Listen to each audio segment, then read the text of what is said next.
Hi, I'm Jean Schumacher, and I'm founder of Simply Plant-Based, where I have a lot of programs to help people to help change their health destiny.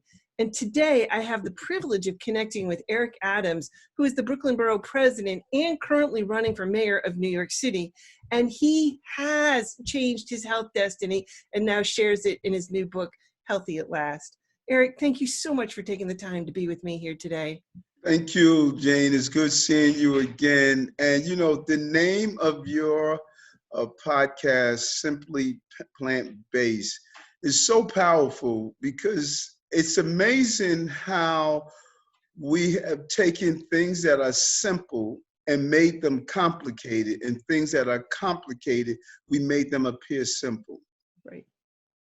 Absolutely. Well, you've just authored your book, Healthy at Last, which chronicles your journey to better health, which is, truly, it's an inspiration. Talk to us about that day you had that wake-up call. When you woke up, blind in one eye, partially blind in the other. What was that like?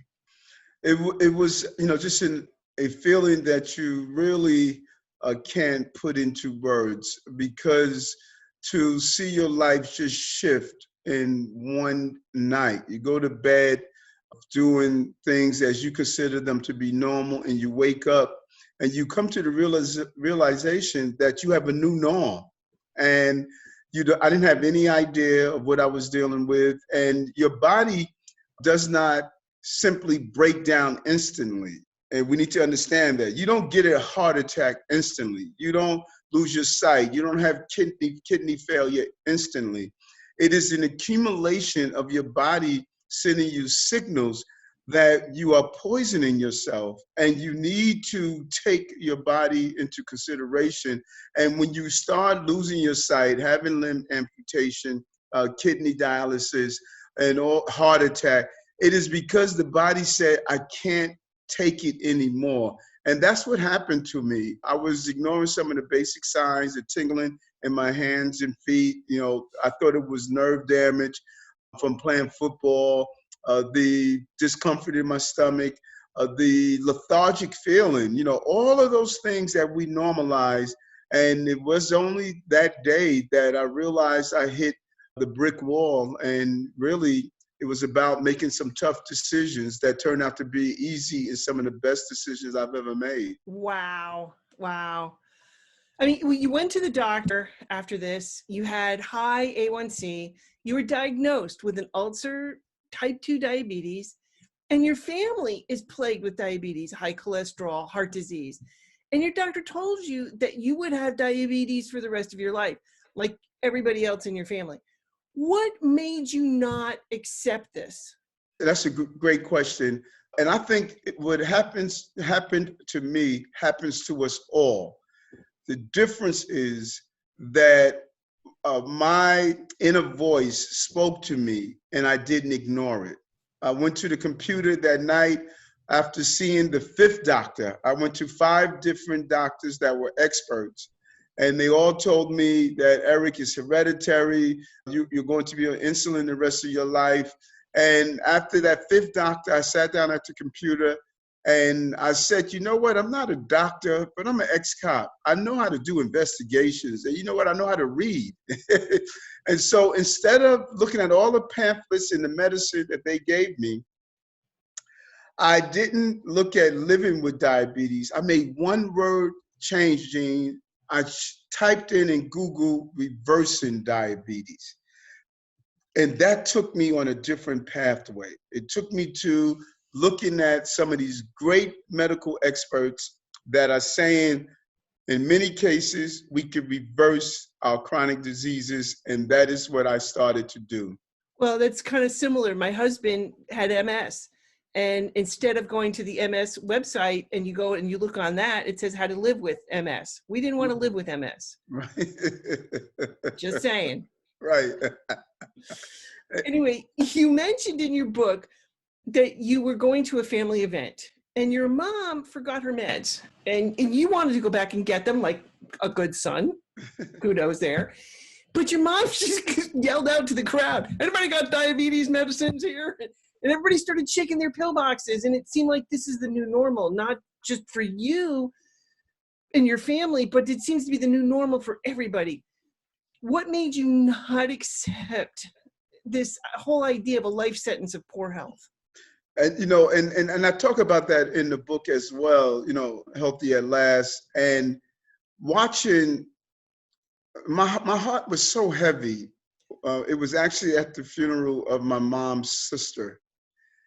And as I looked around the room and I saw the women who I loved so much as my aunties and my mother and what they meant to me, and I watched them as they were putting one of their sisters in the ground. I lost another auntie at 56 who died from diabetes-related complications. I just lost my dad to prostate cancer. My sisters and brothers were experiencing everything from breast cancer to kidney loss to on chemo, some of them. And just my heart became so heavy because we were taught to believe that as you got older, you should expect these chronic diseases. And there's a reason they say when you get 40 to take this test, when you get 50 to take this test, because we know that based on the lifestyle we're living, our body, after poisoning our bodies with unhealthy non-plant type food, our bodies break down. And watching my aunties all share the same metformin, insulin, high blood pressure pills, all of these things that they say run in your lineage. And I knew that they're wrong. This is just not true. And so when Mom told me, after she watched me, I didn't try to force her at all, but when she was watching me and listening to some of the talks, like, podcasts like yours, she said, son, I want to try. And after 2 months of going whole food plant-based, Mom was able to get off her insulin after only 2 months. Can you imagine that? She was on insulin for 7 years, 15 years diabetic. That's crazy. I mean, the fact that we can heal our bodies and no one's telling us about this. I mean, Right. Seriously. Right, so true, so true. So I thank Dr. Esseltine, Dr. Greger, Dr. Barnard. When I went to see Dr. Esseltine, as I talk about in the book, how he told me whole food, plant-based lifestyle, simply plant-based, and Dr. Esseltine, 3 weeks, as I mentioned, my vision returned, and 3 months later, the ulcer went away, the diabetes went in remission. And that was the purpose, Gene, what I wanted to lay out in the book. I wanted people to know there is nothing special about me. Well, I think there is. I'm sorry, but okay, but just saying. I wanted people to see that, sometimes people believe that because someone is elected to Borough President, because of their titles that they hold, we have the same frailties. I was in a dark place, and not knowing that there were possibilities. And so the book Healthy at Last is a conversation. I wanted to have people feel as though I'm in their living room, talking with them, exposing myself to the fears I had, giving the history of food, showing how to do everyday things to cycle out of chronic diseases. Right. I just love how you wrote, before I could make Brooklyn healthier, I had to make myself healthier. I had to prove that eating plants could reverse my diabetes and restore my vitality. That you had to look and act the change that you wanted to impart in Brooklyn. So what was the first step? And that's a great point that you raised, because we are no good to anyone if we're not good to ourselves first. There's a reason airline crews tell people, in case of emergency, place the mask on yourself first before you place it on your travel companion. Because if you're not in a good place, you cannot help the people you love. And my first step was really acknowledging, number one, the addictive behavior of food, how we self-medicate ourselves based on what we eat, and that there were clear daily things that I can do to move towards a healthy lifestyle. I did not know it was only going to take 3 weeks to reverse my vision loss. I had no idea it was going to take that short period of time, but I did know that I was going to do everything that was possible to deal with the health crises that I was experiencing. And the first week was extremely challenging. I used to make this cereal in the morning that was made out of flaxseed, and I didn't even grind the flax seeds. It was so hideous. but when it came down to that Sunday, Gene, I can remember like it was yesterday, sitting there saying, Eric, why have you engulfed the belief, woe is me, instead of why not me? And I changed my mindset. I stopped thinking about the foods I couldn't eat. And I started looking at the unbelievable number of foods that I could eat and the possibilities that came with them. And it was a new day ever since that. Well, once you went plant-based, what were some of the changes you first noticed, and how did people respond to you? When I first went plant-based, because of the drastic change in my physical appearance, my weight just dropped. It just really melted off me. First thing people see, are you okay? Because remember, we are really it's believed, or we are wired to believe that the normality is being obese, is being heavy, is being lethargic. So when I started falling into my right body size, people want to know, were you okay? I dropped 30 pounds in less than about 4 or 5 months. And my entire body changed, and I was able to fall into my body the right way. And it really was people sitting down with family members who was actually, sometimes people were offended because you were no longer eating the meat and eating the other food products that were unhealthy. And so it took a while before people saw the results. And then they went from being angry to being supportive and being encouraged. Even my family's now embracing, a modified diet that they were on for many years to eat a more healthier lifestyle. Honestly, you men can drop pounds. For us women, honestly, and if I hear one more person who said, well, I went plant-based and lost 400 pounds overnight, I'm gonna, no, I'm still fighting the fight. But well, what was your doctor's response after you went back for your first visit after going plant-based? He, it was interesting. When I went into the office, he pricked my finger, he tested my blood glucose level, and he looked at it and he says, wow, the medicine is working. And I pointed it out in the book. I put the full bottle of medicine, insulin, on his desk and told him I never did take any medicine. I went instead, I tried a real lifestyle change. He was mystified, and he encouraged me. He called me from time to time to speak with his patients and tell them what the possibilities are. And my endocrinologist, I was able to send her one of my favorite books, Dr. Greger's How Not to Die. I sent her that book, and she called me or emailed me late at night, and she says, wow, I went through medical school and I never realized that something like this actually exists. I know. It's so amazing. It truly is. It truly is. Yes.